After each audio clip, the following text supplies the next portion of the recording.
Katika kipindi cha miezi 12 iliyopita, dola ya Marekani imepoteza zaidi ya 10% ya thamani yake dhidi ya sarafu kuu za dunia, hali inayotafsiriwa kama moja ya kushuka kwa kasi zaidi kwa dola katika miaka ya hivi karibuni. Kuporomoka huku kumeonekana kupitia kipimo cha US Dollar Index DXY ambacho huipima dola dhidi ya sarafu kama euro, yen ya Japan na pauni ya Uingereza.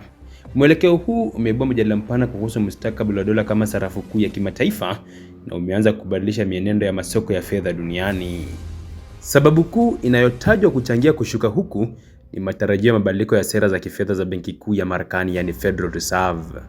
Baada ya kipindi kirefu cha riba za juu, masoko yameanza kuamini kuwa Fed inalazimika kupunguza riba ili kuhimiza ukuaji wa uchumi, jambo linalopunguza mvuto wa dola kwa wawekezaji wa kimataifa.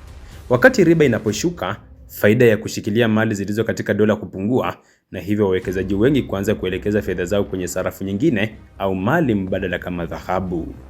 Kwa upande mwingine, mazingira ya kisiasa na kiuchumi nchini Marekani yamechangia kupungua kwa imani ya masoko katika nchi hiyo. Mijadala mikali kuhusu deni la taifa, bajeti, sera za biashara na mwelekeo wa uongozi wa kisiasa imeongeza hali ya kutokuwa na uhakika. Wawekezaji wa kimataifa, hasa benki kuu na taasisi kubwa za kifedha, wameanza kuwa uangalifu zaidi katika kuongeza akiba zao za dola, hali inayoongeza shinikizo la kushuka kwa thamani yake. Kushuka kwa dola kuna athari pana kwa uchumi wa dunia. Kwa upande mmoja, bidhaa za Marekani zinakuwa nafuu zaidi katika masoko ya kimataifa, jambo linaloweza kusaidia mauzo ya nje na baadhi ya viwanda vya Marekani.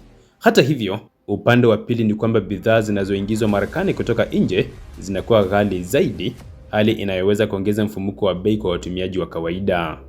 Kimataifa, dola dhaifu imechochea ongezeko la thamani ya mali mbadala kama dhahabu na kuimarika kwa baadhi ya sarafu za nchi zinazoibukia.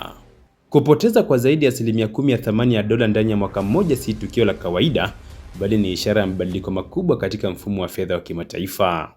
Ingawa dola bado ni sarafu kuu duniani, mwenendo huu unaonyesha wazi kuwa nguvu yake si ya kudumu na dunia inaingia katika kipindi cha mpito ambacho masoko yanatafuta mizani mpya ya kiuchumi na kifedha.